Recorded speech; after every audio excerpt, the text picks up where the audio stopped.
सोचिए, सिर्फ एक हत्या और पूरी दुनिया जंग के मुहाने पर आके खड़ी हो जाए। आज हम एक ऐसे ही काल्पनिक लेकिन काफी हद तक मुमकिन सिनारियो को समझने की कोशिश करेंगे जो एक बहुत बड़े वैश्विक संकट को जन्म दे सकता है। अब देखिए, इस कहानी की शुरुआत हम सीधे घटना से नहीं करेंगे, बल्कि हम शुरू करेंगे उसके एक ऐसे नतीजे से जिसका असर शायद हम सब पर पड़े। सवाल सीधा है, क्या इस एक संकट की वजह से सोने का भाव 2 लाख रुपए तक पहुंच सकता है? यही वो डर था जिसने बाजारों में पहली हलचल मचाई। और ये सब शुरू कैसे हुआ? इस एक खबर से। ईरान के supreme leader Ayatollah Ali Khamenei एक जॉइंट यूएस इजरायली हमले में मारे गए। अब समझिए, ये सिर्फ एक नेता की हत्या नहीं थी, ये मिडिल ईस्ट की सबसे पावरफुल शख्सियतों में से एक पर सीधा हमला था। एक ऐसा हमला जिसने दशकों से सुलग रहे तनाव को, आप कह सकते हैं कि एक झटके में आग लगा दी। और जाहिर है, ईरान का जवाब आने में बिल्कुल देर नहीं लगी। बहरीन में जो अमेरिकी नेवी का हेडक्वार्टर है, उस पर मिसाइलों से हमला कर दिया गया। ये सिर्फ एक जवाबी कार्रवाई नहीं थी, ये एक सीधा मिलिट्री कन्फ्रंटेशन था। एक ऐसा टकराव जिसने पूरे गल्फ रीजन को एक वॉर जोन में बदलने का खतरा पैदा कर दिया। तो जैसे ही जंग का खतरा सर पर मंडराने लगा, दुनिया भर के मार्केट्स में एक तरह से पैनिक फैल गया। इन्वेस्टर्स भागे सेफ हेवन की तलाश में, और नतीजा, सोने की कीमत $5,200 प्रति आउंस के भी पार चली गई। ये डर का, आप कह सकते हैं, इकोनॉमिक चेहरा था। ये साफ दिखा रहा था कि गोलियों की गूंज पूरी दुनिया की इकोनॉमी को हिलाने का दम रखती है। तो चलिए, सबसे पहले इसी बात को थोड़ा और गहराई से समझते हैं कि आखिर हुआ क्या था। कैसे सिर्फ एक हत्या की खबर ने दुनिया भर के मार्केट्स में इतनी बड़ी हलचल पैदा कर दी और इन्वेस्टर्स को हाई अलर्ट पर डाल दिया। तो सोने की कीमत पहुंच गई $5,200 प्रति आउंस के रिकॉर्ड लेवल पर। अब ऐसा होता क्यों है? देखिए, जब भी दुनिया में इस तरह की अनिश्चितता या जंग का माहौल बनता है ना, तो इन्वेस्टर्स क्या करते हैं? वो स्टॉक मार्केट जैसी रिस्की जगहों से अपना पैसा निकालते हैं और सोने जैसी सुरक्षित चीजों में लगा देते हैं। इसी को सेफ हेवन एसेट कहते हैं। लेकिन सवाल ये है कि ये घबराहट असल में थी किस बात को लेकर? जैसा कि एक एक्सपर्ट कहते हैं, मार्केट्स मिलिट्री कॉन्फ्लिक्ट्स को लेकर ज्यादा इमोशनल नहीं होते। इन्वेस्टर्स का आखिरी फोकस सिर्फ इस बात पर होता है कि क्या तेल का फ्लो रुकेगा। मतलब समझिए, मार्केट को इस बात से कोई लेना देना नहीं है कि कौन जीत रहा है, कौन हार रहा है। उनकी असली चिंता सिर्फ एक है, क्या तेल की सप्लाई रुकेगी? और असल संकट की जड़ यहीं पर है। तो फिर वो चिंगारी क्या थी जिसने इस पूरी वैश्विक आग को भड़काया?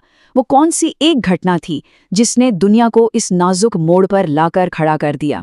तो बात है 28 फरवरी 2026 की। ईरान के supreme leader Ayatollah Ali Khamenei Tehran के एक सेफ बंकर में मौजूद थे जब एक जॉइंट यूएस इजरायली स्ट्राइक ने उन्हें निशाना बनाया। समझिए, ये मिडिल ईस्ट में दशकों से जो एक शैडो वॉर यानी एक छिपा हुआ युद्ध चल रहा था, उसका अंत था और एक खुलेआम जंग की शुरुआत। ईरान का रिएक्शन भी उतना ही तेज और खतरनाक था। उनके सिक्योरिटी चीफ का बयान आया, आज हम उन पर ऐसी ताकत से हमला करेंगे जिसका उन्होंने कभी अनुभव नहीं किया। अब ये कोई खोखली धमकी नहीं थी, ये एक ऐसे देश का खुला ऐलान था जो बदला लेने के लिए किसी भी हद तक जाने को तैयार था। लेकिन ये हमला कोई अचानक से नहीं हुआ था। असल में ये अमेरिका और ईरान के बीच दशकों से चले आ रहे अविश्वास, दखलंदाजी और टकराव की कहानी का एक और खूनी पन्ना था। और इसे समझने के लिए हमें थोड़ा इतिहास में पीछे जाना होगा। अगर हम पिछले कुछ दशकों की घटनाओं पर नजर डालें तो एक पैटर्न साफ दिखता है। जैसे 2003 में इराक पर हमला, ठीक तब जब सद्दाम हुसैन तेल को यूरो में बेचने का प्लान बना रहे थे। फिर 2011 में लिबिया पे बमबारी, जब गद्दाफी सोने से जुड़ी एक अफ्रीकी करेंसी का प्रस्ताव दे रहे थे। सीरिया में प्रॉक्सी वॉर। ये सारी घटनाएं कहीं न कहीं एक ही तरफ इशारा करती हैं कि जब भी किसी देश ने अमेरिकी इकोनॉमिक डोमिनेंस को चुनौती दी है, उसके बाद अक्सर वहां मिलिट्री एक्शन देखने को मिला है। और इस पूरे पैटर्न के केंद्र में है एक सिस्टम जिसे कहते हैं पेट्रो डॉलर सिस्टम। ये एक ऐसी व्यवस्था है जहां दुनिया का सारा तेल सिर्फ और सिर्फ अमेरिकी डॉलर में ही खरीदा बेचा जाता है। अब इससे होता क्या है? डॉलर की डिमांड हमेशा बनी रहती है और अमेरिका को एक जबरदस्त आर्थिक ताकत मिलती है। कई एनालिस्ट्स का मानना है कि इसी सिस्टम को चुनौती देना इन सारे संघर्षों की असली वजह है। एक तरफ ईरान की सरकार बदला लेने की आग में जल रही थी, लेकिन ईरान के अंदर वहां के लोगों के बीच तस्वीर बिल्कुल अलग थी। खामेनेई की मौत ने ईरान को एक तरह से दो हिस्सों में बांट दिया था। एक तरफ थे उनके समर्थक जो मातम मना रहे थे और अपने शहीद नेता का बदला लेने की कस्में खा रहे थे, लेकिन दूसरी तरफ लंदन से लेकर तेहरान की सड़कों तक बहुत से ईरानी जश्न मना रहे थे, नाच रहे थे, आतिशबाजी कर रहे थे। उनके लिए ये किसी शहीद की मौत नहीं बल्कि एक तानाशाह का अंत था। और ये जश्न क्यों था? ये खामेनेई के 36 साल के दमन भरे शासन का नतीजा था। चाहे वो मोरालिटी पुलिस का सख्त पहरा हो या 2022 में महसा अमीनी की मौत के बाद हुए प्रदर्शनों को बेरहमी से कुचलना हो या फिर इंटरनेशनल सैंक्शंस की वजह से आई आर्थिक तंगी, लोगों का गुस्सा दशकों से अंदर ही अंदर उबल रहा था। अब इस हमले का असर सिर्फ ईरान तक सीमित नहीं था, इसकी लहरें पूरी दुनिया में फैल रही थीं और भारत जैसे देशों के लिए तो यह संकट कई तत्काल और गंभीर चुनौतियां लेकर आया।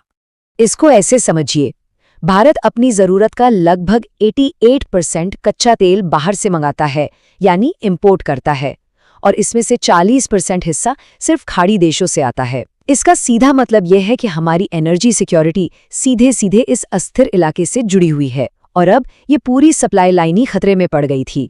ये एक तरह का डोमिनो इफेक्ट है। देखिए, ये लड़ाई हॉर्मुज़ डल डमरू मध्य को बंद कर सकती है, जहां से दुनिया का करीब 1/4 तेल गुजरता है। अगर ऐसा हुआ तो भारत की 40% तेल सप्लाई रुक जाएगी, कीमतें आसमान छूने लगेंगी और कच्चे तेल की कीमत में सिर्फ $1 की बढ़ोतरी भी भारत के सालाना बिल में $2 बिलियन जोड़ देती है। मतलब हमारी पूरी इकोनॉमी डगमगा सकती है। लेकिन मामला सिर्फ तेल का नहीं है, और भी बड़ी चिंताएं हैं। खाड़ी देशों में 90 लाख से ज्यादा भारतीय रहते हैं और काम करते हैं, उनकी सुरक्षा का सवाल है। फिर चाबहार पोर्ट जैसी हमारी स्ट्रेटेजिक परियोजनाओं का भविष्य दांव पर है। और सबसे बड़ी चुनौती है डिप्लोमेटिक बैलेंस बनाने की, मतलब अमेरिका, इजराइल और खाड़ी देशों के साथ अपने रिश्तों को कैसे संभाला जाए। ये भारत के लिए एक बहुत बड़ी परीक्षा है। इतिहास हमें एक बहुत कड़वा सबक सिखाता है, बाहरी दखलंदाजी ने कभी किसी देश में खुशहाली या शांति नहीं लाई है। ये जो मौजूदा संकट है, ये एक तरह की चेतावनी है कि हम शायद इतिहास की एक और विनाशकारी गलती दोहराने के कगार पर खड़े हैं। तो आज हम खड़े कहाँ हैं? एक लीडर की मौत हो चुकी है, एक नया संघर्ष शुरू हो गया है, और सवाल वही है जो इतिहास हमसे बार बार पूछता है, क्या हम अपनी पिछली गलतियों से कुछ सीखेंगे या फिर इतिहास एक बार फिर खुद को दोहराएगा?